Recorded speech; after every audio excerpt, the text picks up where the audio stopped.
Merhaba canlarım, kanalıma hepiniz hoş geldiniz. Bugün evrenin bize göndermek istediği mesajları birlikte keşfedeceğiz. Eğer bu video karşınıza çıktıysa belki de bunu izlemeniz gerekiyordu. Çünkü bazen hiçbir karşılaşma tesadüf değil. Kahvelerimizi içtik, derin bir nefes alalım, kalbimizi bu yolculuğa açalım. Burada gördüğümüz semboller sadece bir yorum değil, sezgilerin, enerjilerin ve hayatımıza dokunabilecek olasılıkların bir yansıması. Eğer ailemize henüz katılmadıysanız kanalıma abone olmayı, videoyu beğenmeyi ve bildirim zilini açmayı unutmayın. Çünkü her gün burada sizler için yeni bir fal yorumu yapıyorum. Evrenden gelen mesajlar ve ilham veren içerikler paylaşmaya devam edeceğim. Unutmayın, fal kesin bir gelecek tahmini değildir. Bu yorumlar tamamen eğlence, kişisel farkındalık amacı taşıyor. Yani doğru yolu her zaman kendi sezgileriniz ve kararlarınız belirler. Şimdi fincanımızı birlikte inceleyelim ve bakalım bugün size hangi mesajlar geliyor. Hazırsanız başlıyorum.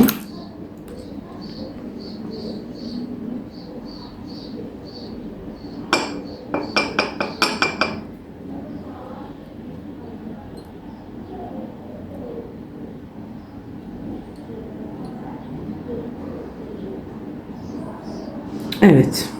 Şimdi burada gözüme ilk çarpan şey başında kocaman ve gösterişli bir şapkası olan bir kadın silüeti. Bakın şurada kocaman bir şapka ve yüzü. Hatta şöyle söyleyeyim. Yüz hatları oldukça belirgin, omuzları ve üst bedeni net bir şekilde seçiliyor. Hatta göğüs kısmı bile belirgin. Ancak figür bel hizasından sonrasını yok. Alt kısmı görünmüyor. Falda bu tarz güçlü bir kadın figürü özgüveni yüksek, dikkat çeken, sözü geçen ve bulunduğu ortamda kendisini hissettiren bir kişi simgeliyor. Bu kişi sizin hayatınıza gelebilir ya da zaten çevrenizde olan fakat etkisini önümüzdeki günlerde daha fazla gösterecek biri diyorum ben buna.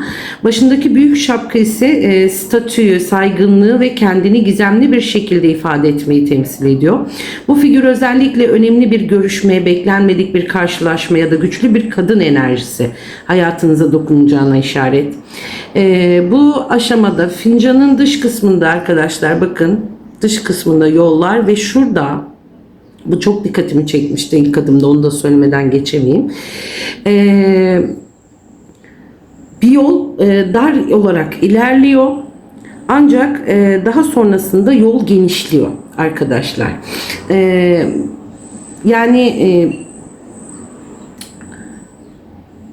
Belirsizliklerle başlamış gibi ancak biraz ilerlediğinde yeniden genişliyor. Yani üçgen şekline bürünerek fincanın dışına kadar taşıyor. Önümüzdeki açılacak çok büyük bir fırsatı temsil ediyor. Başlangıçla zorlayıcı görünen bir süreç beklenmedik bir şekilde ferahlığa ve bolluğa dönüşüyor. Özellikle iş, para, taşınma ya da hayatınızı etkileyecek önemli bir karar konusu önünüzün açılacağını gösteriyor. Çünkü fincanın dışına kadar taşmış, bu gelişmenin düşündüğümüzden çok daha güzel olacağını işaret ediyor. Hayatınızın sınırlarını genişletecek yeni insanlar, yeni kapılar ve yeni başlangıçlar sizi bekliyor olabilir. Kısacası daralan bir dönemin ardından çok daha geniş, bereketli, umut dolu bir yola adım atacağınızı gösteren oldukça güçlü bir semboldür bu. Şimdi fincanın dibine baktık. Bakın burada da bir yolumuz var ama şu an daha açılmamış arkadaşlar. Şimdi fincanın dip kısmına doğru baktığımda burada adeta doğmakta olan bir yarım ay görüyorum. Bu görüntü oldukça güçlü bir enerji taşıyor. Yarım ay falda karanlığın yavaş yavaş dağılmasını, sıkıntıların hafiflemesini ve umut ışığının yeniden doğmasını simgeliyor. Uzun süredir sizi yoran bir konu varsa artık çözümün görünmeye başladığını söyleyebilirim. Önümüzdeki daha aydınlık ve daha huzurlu bir dönem var.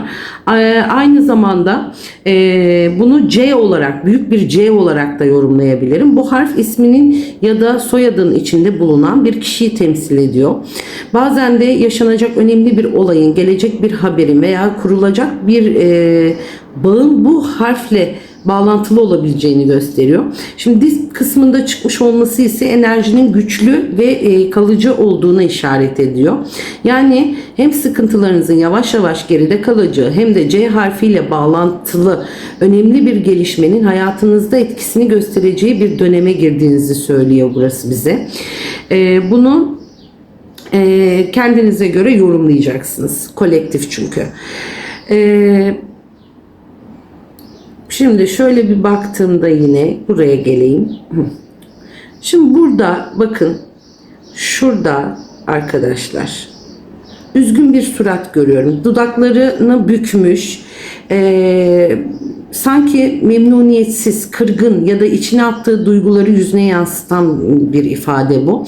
Bu figür üzerinizde size karşı gönül koymuş, söylemek isteyip de söyleyemediği bazı şeyleri içinde biriktiren bir kişiyi temsil ediyor.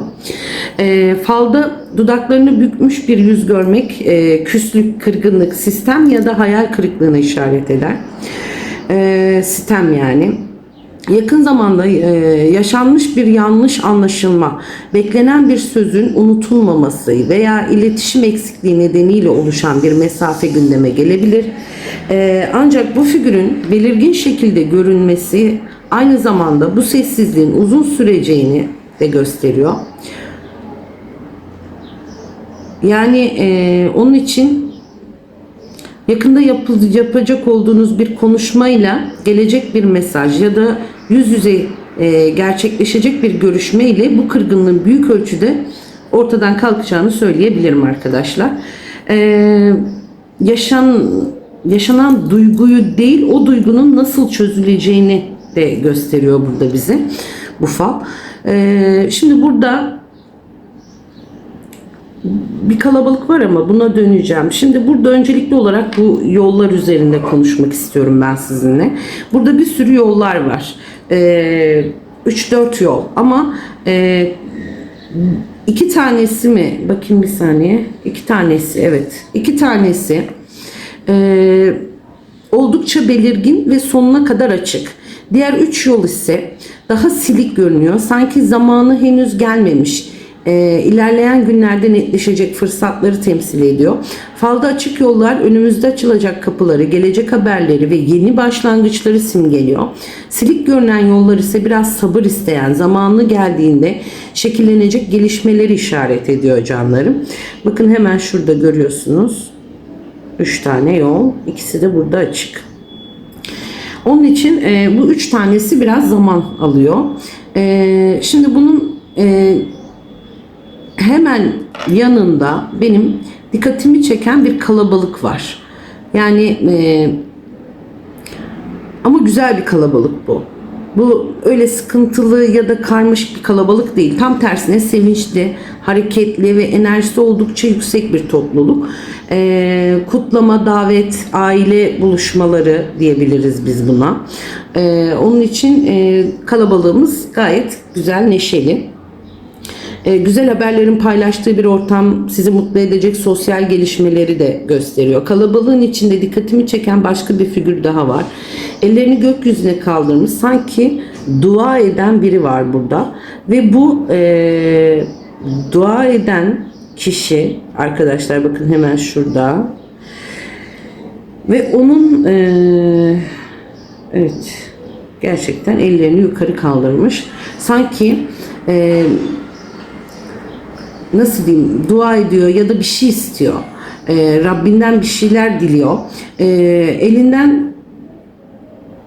Elleri havada çünkü. Bu duaların karşılığını bulmaya başladığını ve sabırla beklenen bir dileğin gerçekleşme sürecine girdiğini anlatıyor. Manevi anlamda güçlü bir koruma ve destek enerjisi burada hissediyorum. Bu figürün hemen yanında ise çok zarif bir deniz kızı görüyorum ben. Resmen bakın şurada göstereceğim size. Bakın burada fincanın dip kısmına doğru yüzüyor ve kuyruğu da burada. Şimdi suya dalmış sanki diplere doğru, fincanın dip kısmına doğru yüzüyor. Deniz kızı falda sezgilerin güçlenmesini, bereketi, kısmeti ve gizli güzelliklerin ortaya çıkmasını temsil ediyor. Özellikle duygusal konularda sizi mutlu edecek gelişmelerin habercisidir bu. Bütün bu sembolleri bir araya getirdiğimde ortaya oldukça olumlu bir tablo çıkıyor canlarım. Açılan yollar neşeli, kalabalık, kabul olmaya yaklaşan dualar ve deniz kızının getirdiği bereket enerjisi önümüzde hem sosyal hem de manevi açıdan yüzünüzü güldürecek, umutlarınızı güçlendirecek bir dönemi başladığını söyleyebilirim. Burası fincanımız çok güzeldi. Şimdi tabağımıza geçmek istiyorum ben.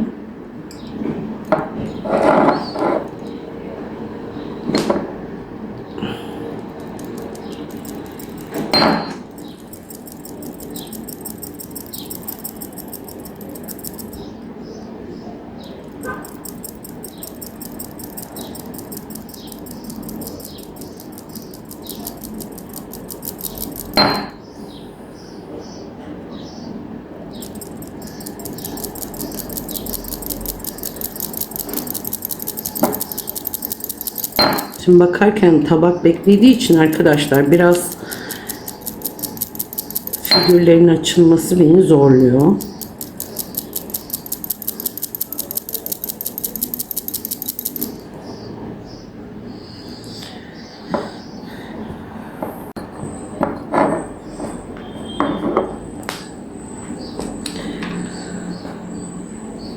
Evet canlarım. Şimdi burada bir kadeh görüyorum canlarım. Bu kadeh dolu. Şöyle göstereyim size. Dolu bir kadeh. Bu fal oldukça önemli. Çünkü falda dolu kadeh bereketi, bolluğu, nasibi ve eksiksiz gelecek güzel haberleri temsil eder. Fincanın dış kısmına da ve dolu olarak görülmesi elinize geçecek bir kısmetin, sevindirici bir haberin ya da sizi mutlu edecek bir gelişmenin artık çok yakın olduğunu işaret ediyor. Beklediğiniz bir konu varsa bunun olumlu sonuçlanmasına oldukça yüksek görünüyor.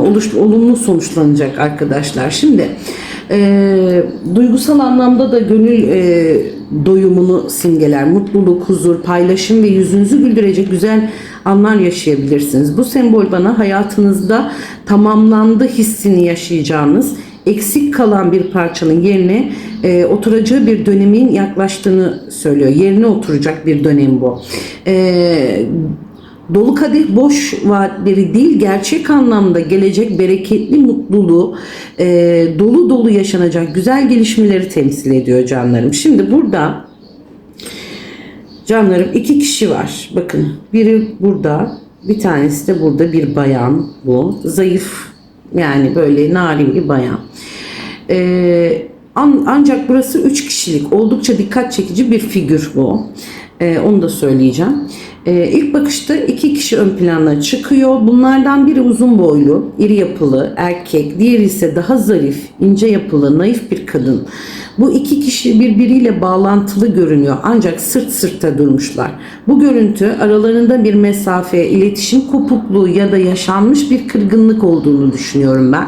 Birbirlerine bağlı olmasalar da şu anda aynı yöne bakmıyorlar. Yani birbirlerine bağlılar ama aynı yöne bakmıyorlar. Hemen yanlarında üçüncü bir kişi daha beliriyor canlarım. Bakın şurada. Gördünüz mü? Şimdi bu da kadın figürü. Dikkat çekici olan ise iki kadın figürünün karşı karşıya durması, yüz yüze yapılacak önemli bir konuşmayı, bir gerçeğin ortaya çıkmasını ya da iki kadın arasında gerçekleşecek bir görüşme işaret ediyor. Bu görüşme bazen bir barışma, bazen de uzun zamandır konuşulmayan konuların açılacağı kavuşmaları anlatıyor olabilir. Erkek figürünün sırtını dönmüş olması ise inatçılığı, gururu ya da duygularını kolay ifade edemeyen bir karakteri temsil ediyor. Ancak figürlerin birine bağlı görünmesi, yani bayan, ince narin bayana bağlı görünüyor bu.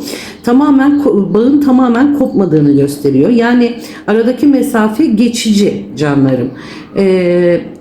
Bu tabloya baktığımda 3 kişinin dahil olduğu önemli bir gelişme görüyorum. Özellikle iletişim, yüzleşme ve ilişkilerle ilgili konularda düğümlerin çözülmeye başladığı, herkesin kendi durduğu yerden bir adım atacağı bir süreç bekliyor. Şimdi bakın, bu güzel, yani birbirinizle harekete geçeceksiniz. Şimdi burada benim başka bir şey daha dikkatimi çekti. Bakın şurada bir sanki ceylan, bir hayvan bu. Ben ceylan diyorum buna. Ceylan oldukça hayırlıdır. Masumiyeti, zerafeti, huzuru ve bereketi temsil eder. Özellikle haneye doğru bakıyor olması bu güzel enerjinin doğrudan ailenize yöneldiğini gösteriyor. Falda ceylan ev içinde yaşanacak sevindirici bir gelişmeyi, huzurun artması, güzel haberlerin kapınıza çalmasını işaret eder. Eğer evinizle ilgili beklediğiniz bir konu varsa bunun olumlu yönde sonuçlanacağı ihtimali oldukça yüksek görünüyor. Aynı zamanda ceylan kısmetin ve şansın sessiz ama emin adımlarla size yaklaştığını anlatır.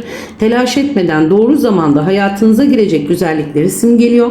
Haneye dönük olması ise bu bereketin sadece size değil tüm aileye etkisini gösterecek arkadaşlar. Evinizde yüzleri güldürecek bir gelişmenin, huzurun ve güzel bir nasibin çok yakında kapınızı çalacağını söyleyebilirim bu konuda. Sakin, zarif enerjisi ceylanın sıkıntıların yerini huzura bırakacağını en güzel işaretlerden biri olarak söyleyebilirim. Şimdi bunun yanı sıra burada bir figür var. Burada çok büyük bir kaya var, bakın. Kaya ve bu kayayı elindeki bir aparatla kaldırmaya çalışan bir figür var burada. Şimdi arkadaşlar, elinde bir aparatla kaldırmaya çalışıyor bu kayayı. Yerinden oynatmaya çalışıyor daha doğrusu. Şimdi kayayı kaldırmaya çalışması önemli bir mesaj veriyor. Bu hayatınızda sizi yoran, ağır gelen ya da artık değişmeli dediğimiz bir konuyu çözmek için gösterdiğiniz çabayı simgeliyor. Yani burada pasif bir bekleyiş değil, aktif bir mücadele ve emek var. Elinizdeki aparat tek başına zor görünen bir işi doğru yöntemle çözmeye çalıştığınızı gösteriyor. Bu da akıllıca bir hamle, destek alma ya da yeni bir yöntemle sorunların üstesinden gelme enerjisini bana çağrıştırdı. Ne kadar ağır olursa olsun sizi zorlayan bu yük artık yerinden oynuyor canlarım. Sabır ve çaba ile birlikte kaya olarak görünen mesele zamanla hafifleyecek ve hayatınızda ciddi bir rahatlama dönemi başlayacak diyor burada. Ve yine burada arkadaşlar şöyle söyleyeyim size. Burada yine bakın bir kalabalık. Bu neşeli bir kalabalık. Yani burada böyle bir sıkıntı yok. Bu kalabalıkta bazı insanlar hep karşı karşıya gelmişler. Ama güzel, neşeli, mutlu. Böyle bir kalabalık söz konusu. Enerjisi yüksek yani bu kalabalığın. Herhangi bir sıkıntı, gerginlik ya da olumsuz bir hava yok. Tam tersine hareketli, canlı ve yüzlerin güldüğü bir atmosfer var. Falda böyle kalabalıklar genellikle sosyal hayatla ilgili güzel gelişmeleri işaret ediyor demiştik. Aynı zamanda paylaşım ve birlik enerjisidir bu. Yani sizi mutlu edecek güzel olayların sadece size değil etrafınızdaki insanlarla da sevinç getireceğini anlatıyor. Genel tabloya baktığımda burada keyifli, huzurlu, güzel gelişmelerin yaşanacağı bir dönem aktif ve dikkatimi çekiyor canlarım. Evet, şimdi burada şöyle diyelim, bugünlük bu kadar diyelim daha doğrusu. Ben bu arada iş yerimdeyim ve şu anda arkadaşlar molamdaydım. Ve bunun için de molamı bitirmiş oldum. Şimdi fincanımızda gördüğümüz tüm semboller bize şunu söylüyor. Bazen yollar daralır, bazen beklemek gerekir, bazen de hiçbir şey göründüğü gibi değildir arkadaşlar. Önemli olan enerjinin akışını güvenmek ve sabırla kendi zamanını beklemektir. Şimdi bugün kalbimize dokunan ne varsa onu size bir mesajı olduğunu unutmayın. Gördüğünüz her figür, her yol, her sembol aslında sizin için dünyanızın bir yansıması.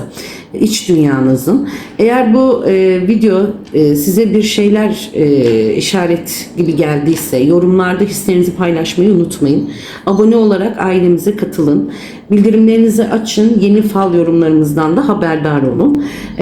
Şimdilik bu kadar. Kendinize iyi bakın. Hoşça kalın.